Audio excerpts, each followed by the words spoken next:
Hello friend, welcome to Teacher Dream 360 में. A very good afternoon, my brothers, my sisters and all my dear friends. तो friend, आज मैं CDP की class previous question जो CBSE द्वारा हूबहू patterns के साथ लेकर आया हूँ ताकि आपकी तैयारी बेहतर हो सके, आप अपने लेवल को आजमा सके कि अब तक हमने कितनी तैयारी की है. तो इसके लिए हमारे चैनल को सब्सक्राइब करना, बेल आइकन को प्रेस करना और वीडियो को लाइक करना और इस वीडियो के लिंक को अपने दोस्तों के साथ जरूर शेयर करना ताकि आगे की क्लास आपकी और आपके पास पहुंच जाए और आपके साथियों का, आपके फ्रेंड का हमारी वीडियो के माध्यम से उनका टेस्ट लेवल चेक होता रहे. तो चलिए बढ़ते हम अपनी क्लास की ओर जो CBSE द्वारा हूबहू क्वेश्चन मैं लेकर आता रहता हूँ. देखिए क्वेश्चन क्या कहता है. क्वेश्चन नंबर 1, कथन ए क्या कहता है, बच्चों को आरंभिक बाल्यावस्था में विकास और अधिगम के लिए प्यार, देखभाल और बहुत से अवसर प्रदान करने चाहिए क्योंकि गंभीर रूप से वंचित बाल्यावस्था के परिणामों को बाद के वर्षों में सुधार बहुत आसान होता है, यानी सुधारना बहुत आसान होता है. तो फ्रेंड, इसका जो ऑप्शन है ऑप्शन नंबर 3 इसलिए सही होगा, यानी बच्चों को आरंभिक बाल्यावस्था में यानी बच्चे को जब शुरू का वर्ष होता है, यानी प्रथम अवस्था, जो बालक की प्रथम अवस्था होती है उसमें विकास होता है. उसमें उनके माता पिता, उनके पेरेंट्स प्यार देते हैं, उनकी देखभाल करते हैं, उनको आगे के अवसर देते हैं, पढ़ने के अवसर देते हैं, खेलने के अवसर देते हैं. तो उसमें बच्चों का विकास हो जाता है क्योंकि गंभीर रूप से जो बच्चों के वंचित विकास रह जाता है उनको आगे चलकर सुधारना बहुत आसान होता है. ऐसा नहीं है जो विकास बच्चे का शुरू में होता है आगे चलकर इतना आसानी से नहीं होता, क्योंकि अक्सर आपने भी सुना होगा कि जो चीज़ बच्चे ने अपने बचपन में सीख ली वो बड़े होकर इतनी जल्दी नहीं सीख पाता. जैसे कि उदाहरण के लिए, जितनी जल्दी बच्चा स्कूलों में सीख जाता है उतनी जल्दी बड़े होने के बाद नहीं सीखता. कहते ना कि बचपन में जो सीख गया, जो कर लिया बचपन में कर लिया, बड़े होने के बाद तो कुछ होता ही नहीं. इसी वजह से जो विकास बचपन में होता है आगे चलकर इतनी आसानी से नहीं होता. ऑप्शन नंबर सी यानी ऑप्शन नंबर 3 ए सही और आर गलत.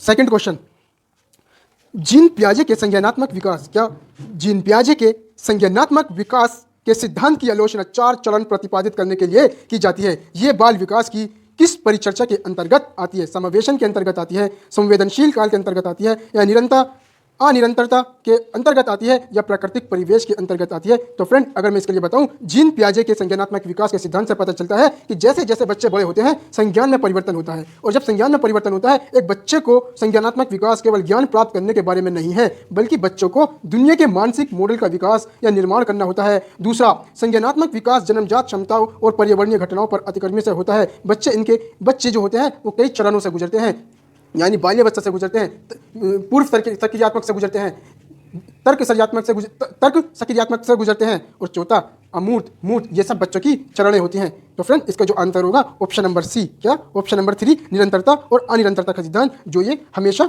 चलता रहता है.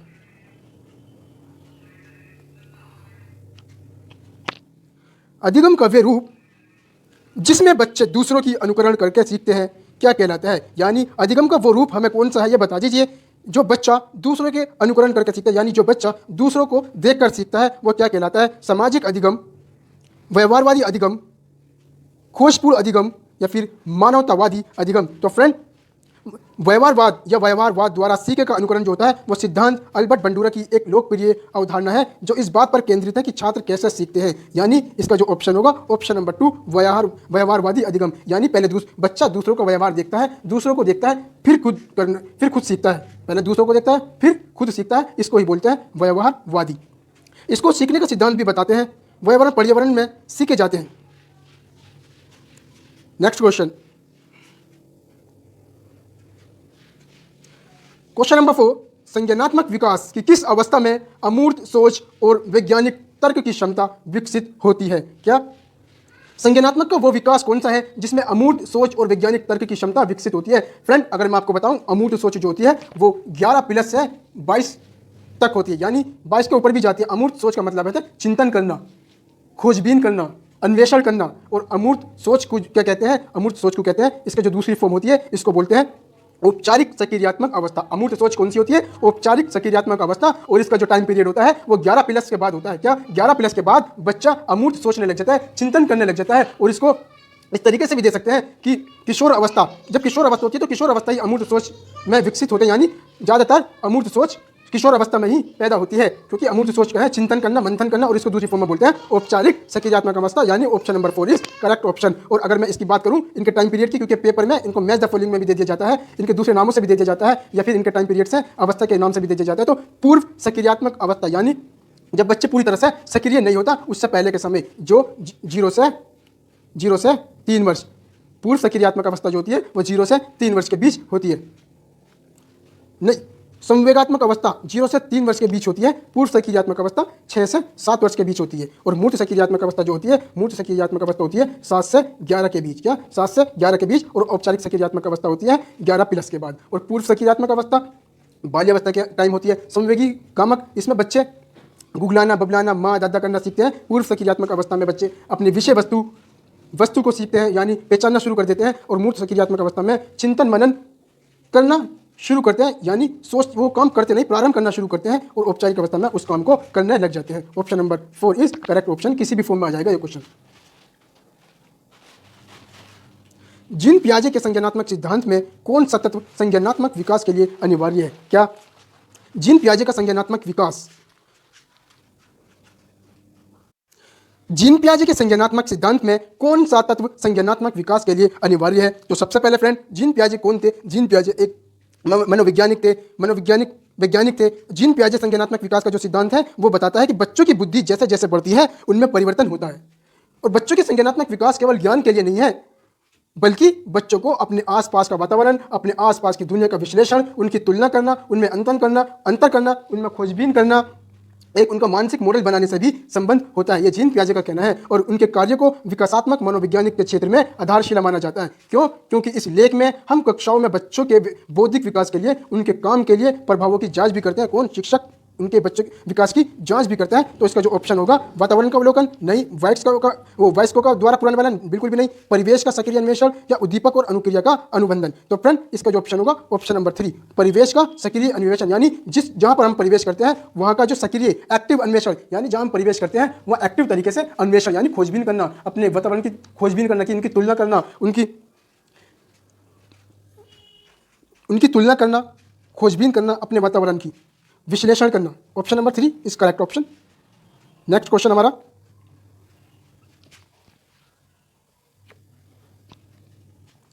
कौन सी स्थिति इसके फोल्डिंग का उचित उदाहरण है? कौन सा सबसे बेस्ट इसमें उदाहरण है? किसके लिए? इसके फोल्डिंग के लिए। ऑप्शन नंबर 1, सुमित अपनी मित्र को अपनी उत्तर। सबसे पहले तो मैं आपको यह बताऊंगा इसके फोल्डिंग होती क्या है। तो फ्रेंड इसके फोल्डिंग एक ऐसी निर्देशात्मक विधि है जिसमें शिक्षक अपने छात्रों के लिए समस्या समाधान के लिए पथ प्रार्थना, पथ प्रदर्शन एवं प्रोत्साहन करते हैं। साथ ही साथ उन चरणों की व्याख्या करते हैं जैसे छात्र आगे बढ़ते हैं। शिक्षक इस प्रक्रिया को कुछ बार दोहराएंगे, फिर छात्रों की समस्याओं को स्वयं काम करने के लिए दे देंगे। यानी इसके फोल्डिंग जो होती है वो एक निर्देश देती है। क्या? टीचर एक निर्देश देती है किसको? छात्रों को। क्यों? जब उनकी समस्या समाधान, जब टीचर किसी बच्चों को समस्या समाधान देती है, अगर बच्चों को उसमें कठिनाई महसूस हो रही है तब टीचर निर्देश देता है और उनकी समस्या में हल करता है और उनकी यानी मदद करता है। इसको फोल्डिंग कहते हैं। और प्रदर्शन करता है टीचर, इसको ही इसके फोल्डिंग कहते हैं। तो इसमें से बेस्ट आंसर देख लीजिए कौन सा है। देखते हैं, सुमित अपने मित्र को अपनी उत्तर पुस्तिका उत्तरों की नकल करने के लिए देता है। नहीं, ये तो नकल तो नेगेटिव है। सेकंड, सुमित अपने मित्र को जरूरत अनुसार उचित मात्रा में प्रश्न को हल करने में मदद करता है। या फिर सुमित अपने मित्र को सभी प्रश्नों के उत्तर उसकी उत्तर पुस्तिका में स्वयं लिखकर मदद करता है। यह भी नेगेटिव आंसर है। ऑप्शन नंबर 4, सुमित अपने मित्र को कहता है कि उसे सभी प्रश्नों के उत्तर स्वयं करने होंगे। यह भी ठीक नहीं है क्योंकि उसको तो वैसे ही नहीं हो रहे स्वयं। तो इसका जो बेस्ट ऑप्शन है ऑप्शन नंबर 2, सुमित अपने मित्र को जरूरत अनुसार उचित मात्रा में प्रश्नों को हल करने में मदद करता है। मैंने कहा था किसी भी चीज़, इसके फोल्डिंग का मतलब होता है किसी छात्र को जब टीचर कोई एक्टिविटी देती है, कुछ समस्या समाधान देती है, जब बच्चे को कठिनाई महसूस होती है तो इसमें टीचर क्या होता है, हेल्प करता है बच्चे की। इसके फोल्डिंग यही होता है। तो इसका जो बेस्ट ऑप्शन है option number 2 is correct option.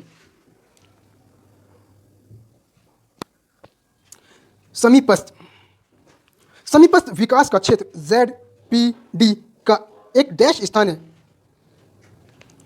गतिक, अन्वयिक, यांत्रिक या फिर स्थिर। तो फ्रेंड पहले तो मैं आपको यह बताता हूं ये समीपस्थ कौन सा विकास होता है, कौन सा विकास समीपस्थ होता है। तो फ्रेंड समीपस्थ जो होता है, समीपस्थ विपात केंद्र से बाहर की ओर होता है। क्या? बीच से, सेंट्रल से, केंद्र से बाहर की ओर विकास जो होता है उसको समीपस्थ विकास कहते हैं। लेव वाइगोत्स्की के सिद्धांत के अनुसार जो ले वाइगोत्स्की का सिद्धांत है उनके अनुसार ले वाइगोत्स्की के सीखने व विकास के सिद्धांत में समीपस्थ विकास का क्षेत्र ZPD का एक महत्वपूर्ण संकल्पना है। समीपस्थ विकास के क्षेत्र में वस्तुतः एक शिक्षार्थी की सहायता से बिना क्या कर सकता है और शिक्षार्थी वैयक्तिक मार्गदर्शन के साथ या अधिक सक्षम साथियों के सहयोग से क्या कर सकता है के बीच के वैचारिक संदर्भ के रूप में परिभाषित किया गया है। किसको? समीपस्थ विकास का क्षेत्र ZPD को। तो इसका जो ऑप्शन होगा ऑप्शन नंबर ए गतिक स्थान है। यानी ले वाइगोत्स्की का सिद्धांत सबसे पहले तो ये कहता है कि बच्चे को अपने वाइक्स को यानी अपने से बड़ों के साथ जो एक्सपीरियंस होते हैं अपने सीनियर होते हैं उनसे बातचीत करते हैं, उनके अंदर विकास पैदा होता है। उनका विकास होता है किससे? जब बड़ों से बातें करेंगे, अपने सीनियर से बात करेंगे, सीनियर से मिलेंगे तो उनका विकास होता है। यही वाइगोत्स्की कहता है। तो इसका जो ऑप्शन होगा गतिक स्थान। निम्न में कौन सा कथन लॉरेंस कोलबर्ग के नैतिक विकास के सिद्धांत की समीक्षा करता है? कौन सा कथन है जो लॉरेंस कोलबर्ग के नैतिक विकास के सिद्धांत की समीक्षा करता है?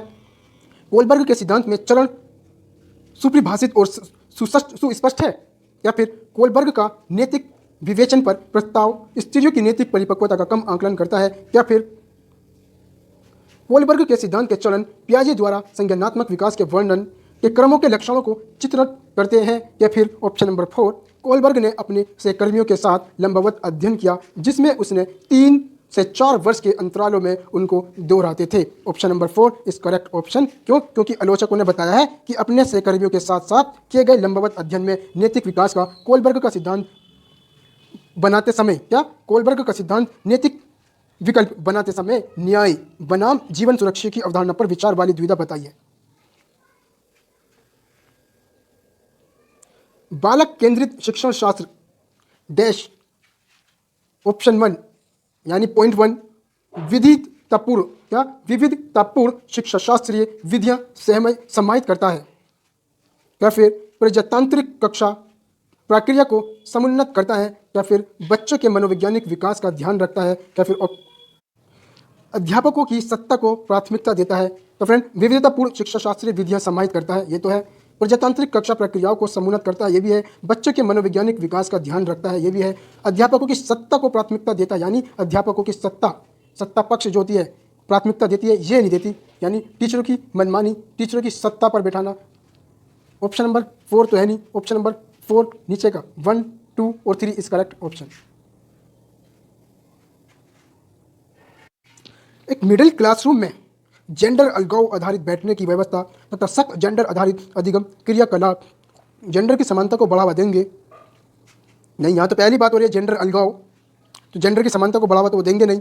ऑप्शन 2 जेंडर समता को सुसाधित करेंगे। जेंडर समता की बात आ गई यहाँ पर भी समान, यानी जेंडर समता को सुसाधित करेंगे, ये भी नहीं है। जेंडर पूर्वग्रह बढ़ाएंगे, या फिर जेंडर रूढ़िवादिता में लचीलेपन को प्रोत्साहित करेंगे। जेंडर रूढ़िवादिता में लचीलेपन को प्रोत्साहित तो बिल्कुल भी नहीं करेंगे। यहाँ जो ऑप्शन है ऑप्शन नंबर 3 जेंडर पूर्वग्रह बढ़ाएंगे, यानी मिडिल क्लासरूम में जो जेंडर अलगाव आधारित बैठने की व्यवस्था तथा सख्त जेंडर पूर्वग्रह बढ़ाएंगे। जो पूर्वग्रह जो पहले जेंडर के साथ होता था, मेल फीमेल, किसी को बढ़ावा मेल को दिया जाता था, कहीं फीमेल को दिया जाता था, या पहले तो ज़्यादातर मेल को ही बढ़ावा दिया जाता था, तो जेंडर पूर्वग्रह बढ़ाएंगे। Option number 3 is correct option. बुद्धिमत्ता को मापने के लिए बुद्धिलब्धि परीक्षाओं का जो प्रयोग होता है वो वैध है, क्योंकि ये बुद्धिमत्ता को शुद्धता से संभावित करता है। क्या फिर डैश की आलोचना की गई है क्योंकि कई परीक्षाओं में सांस्कृतिक पक्षपात झलकता है, या फिर विद्यार्थियों को उनकी शिक्षणीयता के लिए स्पष्ट वर्गों और श्रेणियों में भेद करने में सहायक है। ऑप्शन नंबर 4 अध्यापकों को विद्यार्थियों की अकादमिक प्रदर्शन और सफलता की संभावना व्यक्त करने में मदद करती है। Option number 4 is best option. क्योंकि IQ लेवल एक बुद्धिमत्ता गुणांक या फिर IQ लेवल बुद्धि का आकलन करने के लिए तैयार किया जाता है। कई अलग अलग मानकृत परीक्षाओं वाले प्राप्तांक के लिए तैयार किया जाता है। इसलिए अध्यापक को विद्यार्थियों की जो अकादमिक प्रदर्शन और सफलता की संभावना व्यक्त करने में कौन मदद करता है? वो IQ, बुद्धिमत्ता के लिए भी IQ लेवल मदद करता है।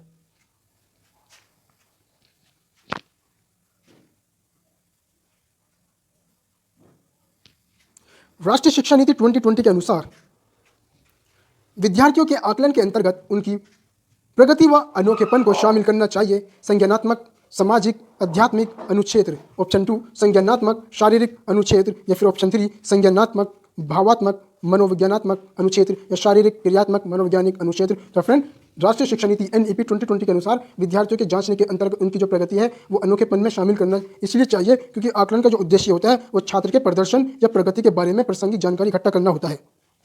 उनकी सीखने की प्रक्रिया कैसी है, उनके निर्णय लेने की प्रक्रिया कैसी है, इसलिए आकलन 2022 में वो इसलिए NEP 2020 में शामिल किया गया है। और दूसरी राष्ट्रीय शिक्षा नीति जो है क्या, राष्ट्रीय शिक्षा नीति 2020 के अनुसार शिक्षार्थियों के आकलन में शारीरिक, संज्ञानात्मक, भावात्मक, क्या शारीरिक, संज्ञानात्मक, भावात्मक, क्रियात्मक, जिसको मनोविज्ञानात्मक भी बोलते हैं, डोमेन में शिक्षार्थियों की विशिष्टता शामिल होनी चाहिए। तो इसका मतलब संज्ञानात्मक, भावात्मक और मनोविज्ञानात्मक क्षेत्र। Option number 3 is correct option. निम्न में से कौन से पर्सन आलोचनात्मक चिंतन का आकलन नहीं करेंगे? कौन से पर्सन होंगे जो आलोचनात्मक चिंतन का आकलन नहीं करेंगे, यानी आलोचनात्मक चिंतन को चेक नहीं कर सकते, वो कौन से पर्सन होंगे? समीकरण 2x = 12 में x का मान ज्ञात कीजिए। या फिर प्रदूषण के बढ़ते स्तर का कारण सोचिए और उनके संभावित समाधान ढूंढिए। ये कितना चिंतन ये क्वेश्चन है। प्रदूषण के बढ़ते स्तर का कारण सोचिए, यहाँ तो सोचने की बात आ गई, तो ये तो आकलन को वैसे जांच रहा है, आलोचनात्मक चिंतन को वैसे जांच रहा है। तीसरी, धार्मिक सद्भावना को बढ़ाने के लिए क्या कदम सुझाए जा सकते हैं? यहाँ भी सोचना पड़ेगा कि धार्मिक सद्भावना को कैसे बढ़ाएं, यहाँ भी चिंतन की बात आ गई, सोचने की बात आ गई। ऑप्शन नंबर 3, वैदिक गणित का उपयोग करके क्या पाइथागोरस प्रमेय का प्रमाण दिया जा सकता है? यहाँ भी सोचने की बात आ गई। बट ऑप्शन नंबर 1, समीकरण 2x = 12 में x का क्या मान होगा? तो ये तो simple x = 12 upon 2 divided by 2, या सीधा सीधा सिंपल x का मान आ गया। या सोचने वाली बात कोई नहीं है, सीधा नियम लगा दीजिए, हमारा आंसर आ जाएगा। सोचने वाली बात बिल्कुल भी नहीं है। ऑप्शन नंबर 1, इसका मतलब ऑप्शन नंबर 1 जो है आलोचनात्मक चिंतन का आकलन नहीं कर रही।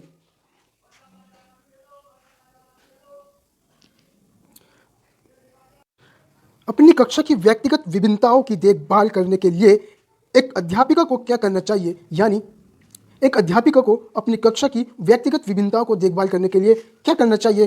कक्षा के सभी अधिगमकर्ताओं की आर्थिक पृष्ठभूमि और जाति की ओर संकेत करना, अधिगमकर्ताओं को अपने अनुभव साझा करने के अवसर देना और उन्हें महत्व देना। ऑप्शन 3, जानबूझकर विविध सांस्कृतिक परिप्रेक्ष्यों का कक्षा में बहिष्कार करना।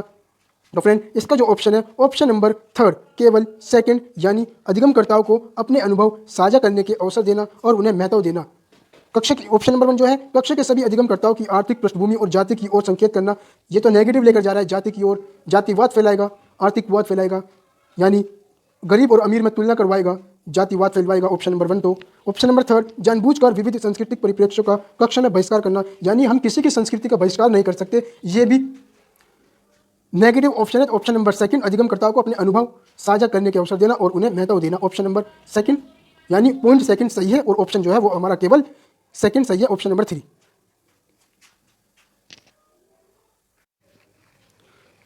सुविधाहीन समुदाय से आने वाले विद्यार्थियों के अधिगम को कैसे प्रोत्साहित कैसे किया जा सकता है? यानी सुविधाहीन समुदाय वे समुदाय होते हैं जिनके यहाँ किसी भी प्रकार की सुविधा नहीं होती, ना तो उनके यहाँ आर्थिक सुविधा होती है, ना उनके यहाँ स्वास्थ्य सुविधा होती है, यानी रहने सहने की गरीब परिवार, जो गरीब गांव के बच्चे, गरीब परिवार जिनके यहाँ पैसों की भी किल्लत होती है, इलिटरेटी में भी कमी होती है, तो वो समुदाय, सुविधाहीन समुदाय से आने वाले जो विद्यार्थी होते हैं उनको सीखने के लिए कैसे हम उनको प्रोत्साहित करेंगे? क्या उन्हें घर पर ट्यूशन रखने के लिए कहकर बुलाएंगे, या उन्हें बहुत से प्रत्यस्मरण आधारित कार्य पत्र देकर उनमें असफलता का डर और शर्मिंदगी महसूस करवाकर, या फिर उन्हें उपयुक्त शिक्षा शास्त्रीय सहायता प्रदान कर? Option number 4 correct option. उन्हें अच्छे से अच्छे शिक्षा शास्त्रीय सहायता देंगे, उन्हें सहायता प्रदान करेंगे स्कॉलरशिप के माध्यम से और अदर चीज एक्टिविटी के माध्यम से उनको प्रोत्साहित सीखने के लिए करेंगे। उनमें सफल ऑप्शन नंबर 4 करेक्ट ऑप्शन है। बट ऑप्शन नंबर 1, उन्हें घर पर ट्यूशन रखने के लिए कहकर बुलाएंगे, ऐसा नहीं है, उनके पास तो खुद सुविधा नहीं है पैसों की। उन्हें बहुत से प्रत्यस्मरण आधारित कार्य पत्र देकर, यह भी सही नहीं है, या उनमें असफलता का डर और शर्मिंदगी महसूस करवाकर, शर्मिंदगी तो वैसे नहीं करनी चाहिए किसी की। तो इसका जो ऑप्शन है ऑप्शन नंबर 4 करेक्ट ऑप्शन। आज की क्लास हमारी यहीं पूरी होती है, मिलते हैं हम अपने नेक्स्ट क्लास के साथ। थैंक यू, धन्यवाद।